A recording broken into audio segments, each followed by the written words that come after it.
यूं ही नहीं मिलती तिजारत के जमाने में। वफा यूं ही नहीं मिलती तिजारत के जमाने में। बड़ा सा फर्क होता है हकीकत में फंसाने में। किसी पर जान दे देंगे बहुत आसान है कहना।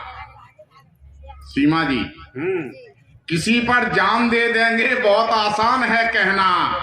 कलेजा सूख जाता है मोहब्बत को निभाने में। कलेजा सूख जाता है मोहब्बत को निभाने में। कि उम्र का ये तकाजा है कि हर शोला भड़कता है। उम्र का ये तकाजा है कि हर शोला भड़कता है। जरा सी चूक हो जाए तो हर मसला बिगड़ता है। और हमारे और तुम्हारे बीच रिश्ता हो गया कायम। तुम्हारा नाम लेता हूं तो मेरा दिल धड़कता है। तुम्हारा नाम लेता हूं। असल में ये मैं इसलिए सुना रहा हूं ताकि आप लोग ये ना समझे कि सीमा पंडित ही श्रृंगार की कविताएं सुना सकती हैं, मुझे भी आती है। मैं चार पंक्तियां निवेदित कर दूं। मैं पेशे से शिक्षक हूं भिंड मध्य प्रदेश में। मध्य प्रदेश बिल्कुल लगा है, यहाँ फिरोजाबाद से इटावा लगा, इटावा से भिंड लगा है। 20-25 किलोमीटर है भिंड से दूर। मैं शिक्षक हूँ। अच्छा, पहले जब आचार्य जी शिक्षक थे, पुराना जमाना था, यहाँ भी लोग बैठे होंगे पुराने शिक्षक। पहले क्या रहता था कि जहाँ उसकी पोस्टिंग होती थी शिक्षक वहीं रहता था। वो सोमवार को गया और शनिवार को वापस आया। पूरे 6 दिन उसने स्कूल पर ही गुजारे। अब अप डाउन होने लगा है।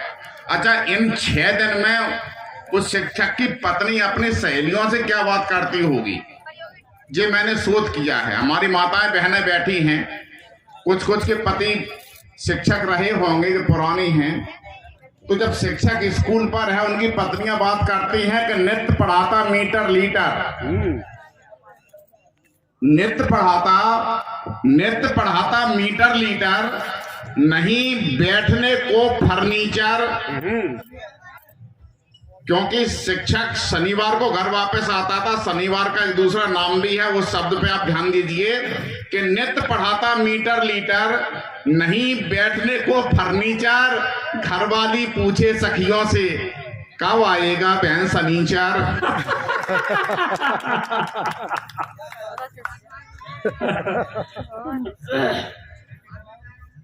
बार बार चांद की बात हो रही थी। असल में क्या बहुत सारे पोस्टर लगा के गई हैं सीमा जी। इन पोस्टरों को खींचना पड़ेगा, जगह होगी तब अपने चिपकाएंगे उस पर। एक कह रहा था 4 पंक्तियों की जो कविता होती है विपिन जी, उसमें आप 3 पंक्तियां चाहे जैसे सुन लें। चौथी पंक्ति आचार्य जी आप ऐसे सुने जैसे अपन सत्यनारायण की कथा सुनते हैं कि चौदहवीं का चांद हो। मैं एक निवेदन और कर दूं कि यहाँ मंच पर जो कवि बैठे हैं जिन्होंने मुझसे पहले कविता पाठ किया है, एक तो जगह ही छोड़ गया जिसका मैंने वीडियो बनाया था, वो है ही नहीं यहाँ पर। राजीव नागर हैं क्या इसमें? रहे हैं कि नहीं रहे? आपको बैठना चाहिए, मंच की मर्यादा है बेटा जी। हाँ, क्योंकि हमने आपकी उस कविता पर भी ताली बजाई जो अपनी समझ में ही नहीं आई। कि 14वीं का चांद हो या पूर्णिमा का चांद हो, चांद तो है चांद, चांद चैन लूटो जाता है। कि 14वीं का चांद हो या पूर्णिमा का चांद हो, चांद तो है चांद, चांद चैन लूटो जाता है। और रूस व मोरी का चीन फ्रांस भी ये मान चुके, चांद की तलाश में पसीना छूट जाता है। ओ करते प्रयास हर चंद लोग, किंतु चांद न मिले तो हर ख्वाब टूट जाता है। मैंने पहले निवेदन किया, चौथी पंक्ति आ रही है कि करते प्रयास हर चंद लोग, किंतु चांद न मिले तो हर ख्वाब टूट जाता है। मान जाओ चंद्रभान चंद्रपाल चंद्रसेन, चांद की जुगाड़ में ये चांद फूट जाता है। बढ़िया बढ़िया निराला जी, बहुत बढ़िया। अच्छा लगा तो ठोको ढंग से। असल में क्या रहता है कि जो भी कवि आता है वो बार बार आपसे कहता है कि तालियां बजाओ। अच्छा, कोई कवि ये नहीं बताता है कि वो क्या क्यों रहा है तालियां बजाने की। मुझे मालूम है कवि क्यों तालियां बजवाता है। विपिन जी के आयोजन में राम राहुल जी का फोन गया, बोले निराला जी कवि सम्मेलन है टूंडला में, आपको आना है। तो हमने कहा और कौन कौन रहेगा? बोले आचार्य जी रहेंगे, आपके बड़े भाई हैं, मित्र हैं आपके। अरे हमने कहा तब तो आएंगे। बोले पक्का? हमने कहा इसमें कोई संशय लग रही है। बोले नहीं, हम इसलिए पूछ रहे हैं कि आप दूसरी बात भी क्लियर बता दो कि पैसा कितना लोगे। मैंने कहा राम राहुल जी आप हमारे मित्र हैं, पुरानी मित्रता है। विपिन कुमार जी आयोजक हैं तो बड़ी मेहनत होती है आयोजक की। हमने आचार्य जी रहेंगे, मंच पर यादव जी रहेंगे। तो मैंने कहा आपकी कमेटी ने जो भी संकल्प मुझे देने के लिए लिया हो उससे 1000 रुपए कम दे देना। बोले निराला जी आ जाओ, हमारा संकल्प 1000 का है। अब भाई साहब ताली ही तो बची हैं, वो भी नागा बजे तो हम कहाँ मर जाए।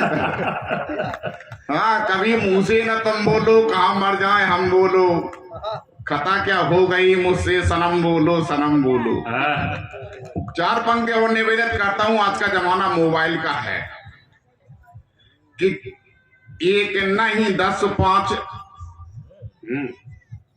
चिपे और सिम रख रात दिन कान से ये लीड को लगाए हैं। वाह, होता है रामराज जी, ऐसा होता है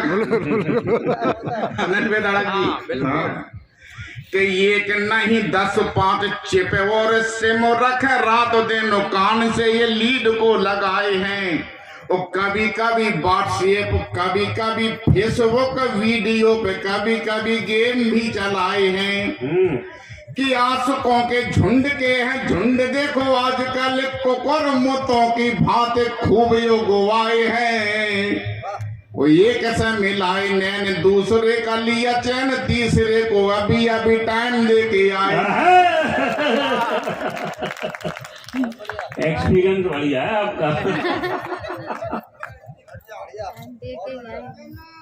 देखो यही अंतर है कि अनुभव सबके एक जैसे हैं। आचार्य जी के हो चाहे हमारे हो चाहे राम राहुल जी के हो, बस जिन लोग हिम्मत नहीं कर पाते कहने की, हम कहते हैं।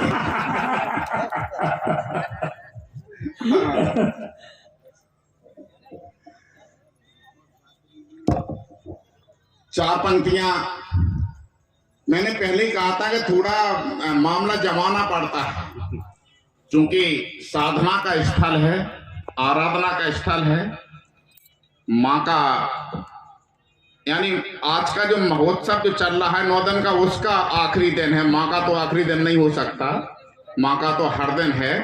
मैं 4 पंक्तियां निवेदित करता हूं माँ के चरणों में कि भारती के लाल सोनो भारती पुकारती है, आन बान शान की निशानी हमें चाहिए। वाह। कि भारती के लाल सोनो भारती पुकारती है, आन बान शान की निशानी हमें चाहिए।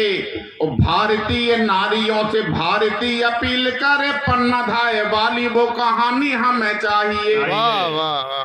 और वीरता प्रताप सी सेवा तेजवान बनो, ज्ञान में विवेक सी रवानी हमें चाहिए। नेताजी सुभाष चंद्र बोस ने सिखाया हमें, खून में नहाए वो जवानी हमें चाहिए। बहुत बढ़िया। करते हैं झूठ का जो कारोबार, बार बार ऐसे झूठ लोगों से तो दूर होना चाहिए। अतुल जी बड़ी मेहनत कर रहे हैं आज के इस कार्यक्रम में, प्रत्येक कवि के उन्होंने फोटो खींचे। अच्छा, फोटो बहुत जरूरी होता, अतुल जी को जरूरी ना हो, क्योंकि उनको प्रमाण देना नहीं है कि वो यहाँ टूंडला आए हैं कि नहीं आए हैं।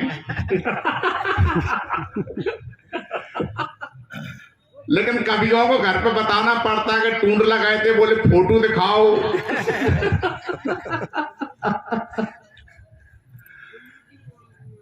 कि करते हैं झूठ का जो कारोबार, बार बार ऐसे झूठ लोगों से तो दूर होना चाहिए। और पैदा हो के बड़ा होना कोई बड़ी बात नहीं, बड़े हो तो बड़ा सा शऊर होना चाहिए। बहुत से लोग कहते हैं कि बेटा हमारे बाल भूरे हो गए, तो हमने कहा तुम्हारे पिताजी हमारे पिताजी से पहले पैदा हुए, तुम्हारे पिताजी की शादी हमारे पिताजी की शादी से पहले हो गई, इसलिए हमसे पहले आप पैदा हो गए। आपका योगदान क्या था इसमें?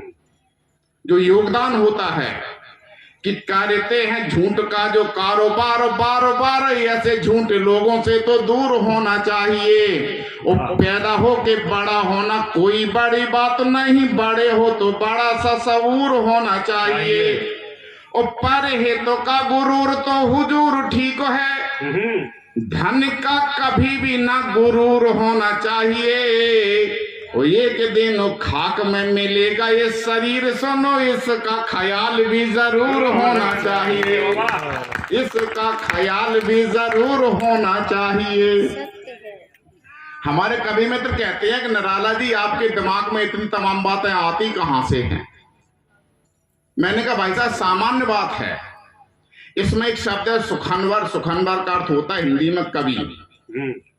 मैंने कहा कि सुखनवर हूं, मुझे हर बात का अनुमान रहता है, क्योंकि मैं हास्य लिखता हूं, व्यंग भी लिखता हूं, मेरा परिचय भी दिया गया है। मैं लिखता तो सब हूं, लेकिन हास्य व्यंग सुनाने में ज्यादा आनंद आता है। बेटा बैठ लो थोड़ी देर बस, हम तो वैसे ही मुश्किल में 5, 25, 75 मिनट पढ़ेंगे। अपना मन ही नहीं लगता ज्यादा पढ़ने में।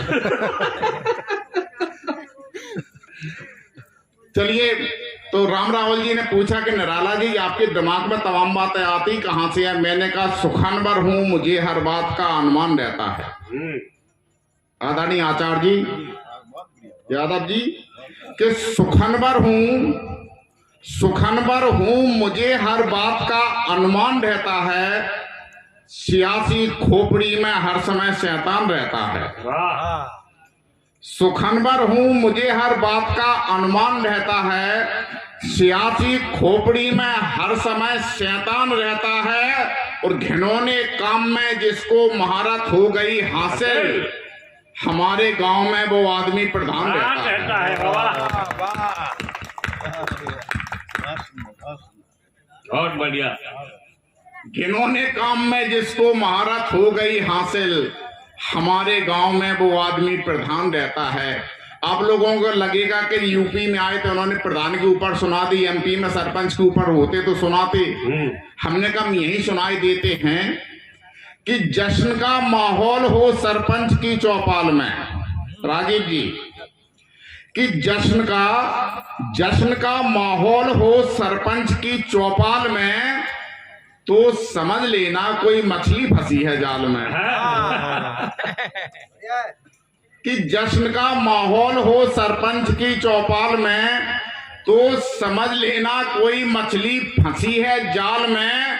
और सब नचाते हैं गरीबों को बंदरिया की तरह।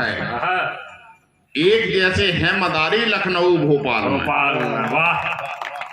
सब नचाते हैं गरीबों को बंदरिया की तरह, और एक जैसे है मदारी लखनऊ भोपाल में।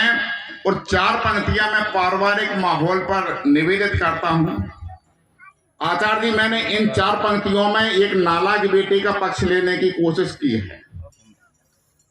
मैंने ये सिद्ध करने की कोशिश की है कि बेटा नालायक है, कहीं कोई दिक्कत नहीं। नालायक किसको नहीं होना चाहिए घर में, सबसे महत्वपूर्ण बात यह है कि मुसलसल हादसों से मन सभी का ऊब जाता है। बेधड़क जी, सुरेंद्र भाई साहब, कि मुसलसल हादसों से मन सभी का ऊब